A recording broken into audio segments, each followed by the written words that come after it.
Hi, this is Etude16 for the 8 Your Game channel, and this is the video commentary for the Supreme Commander 2 gameplay video number 1.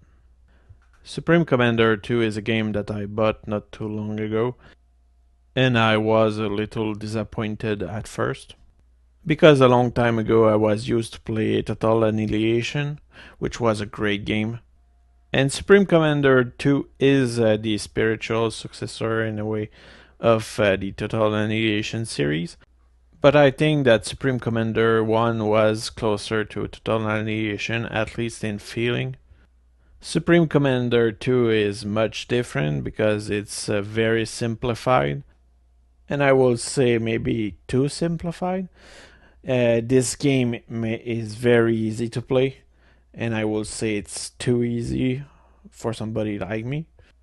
And I don't mean easy by the fact that it's easy to win.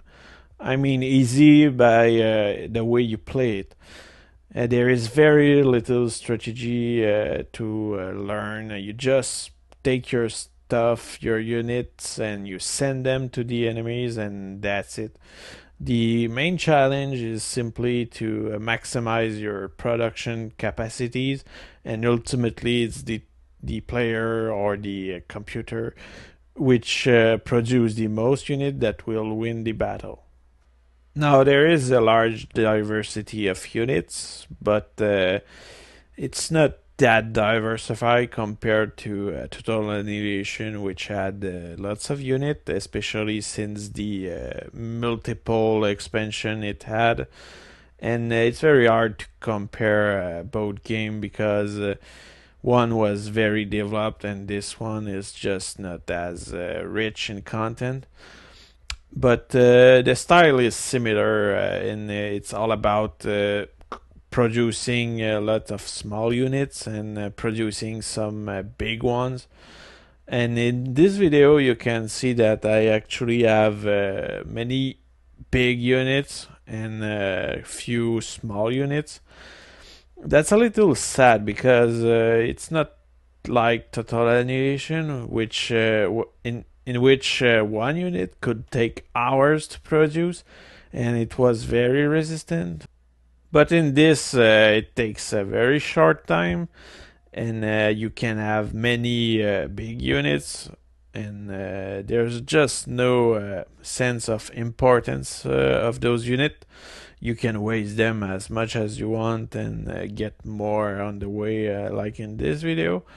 And you just don't care about those big units, and they are strong, yes, but it's not as strong as they used to be in Total Annihilation, or I think in Supreme Commander they seem to be more resistant.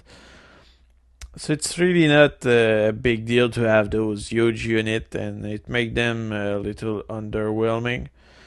And small units are diversified, yes, but they all seem the same. There's very little interest in the diversity. Usually, you can have an effective army by just producing one type of unit, and you don't really care since the big units does all the job. The only real difference in terms of units are that you have some air unit and some land unit and sea unit, but it's like it's not important. It doesn't change the battle that much. And when you think of Total Annihilation, where a laser gun could shoot in the air, to the underground, and in the sea as it wish, there's no gain in diversifying the game like that. And since some unit it turned the game in a rock paper scissor, and that's just no fun. It's an overused game concept. It turned a kind of game that had its own personality into any random RTS game, and that's very sad. Now, it's not all bad. There is some fun to it, and lately they released a patch which gave you different type of AI which you can specialize and stuff like that. And in this video, I use a Rush AI, which is cheating, obviously. And this did improve the game quite a lot, especially in skirmish against AI. I did not really play against player because I'm just not into the multiplayer for that kind of RTS. I prefer multiplayer for other kind, which are more innovative and are not just about resource gathering and optimizing your production, but more about the tactic and strategies. And in this case, Supreme Commander 2 doesn't have that much of strategy or tactic. It's just about production and resource management and research management. So it's mostly about sending as many troops as you can on the enemy, and that's not really stimulating for somebody that like strategy. And while it can be fun to build your base, especially against Rush AI, which will force you to put a lot of defense, you may see my base in this video, which has a lot of cannon, and the AI could not even get close to it.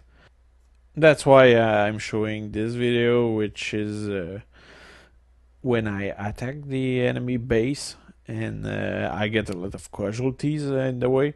Even those huge robots, they get destroyed easily, which is a disappointment. And I would rather see less of those huge units, but more effective one, which will be much cooler. It will be much more fun to have one of those robots destroying a whole small tank army than having six of them destroying many division of tank. Now, of course, those robots look good, and the effect of this game are fine, and the battles are fun to look at.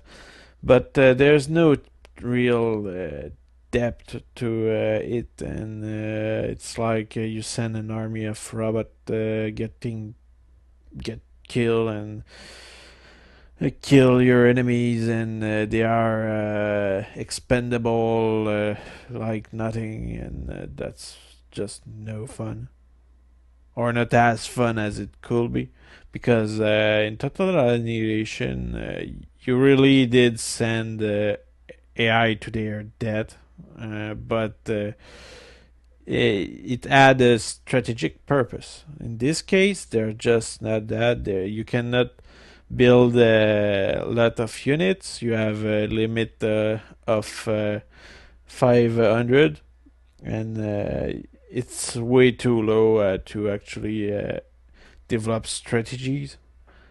And that's a little sad, really, because I know I repeat myself, but this game had a lot of potential, and there is also the scale they choose to use for the units.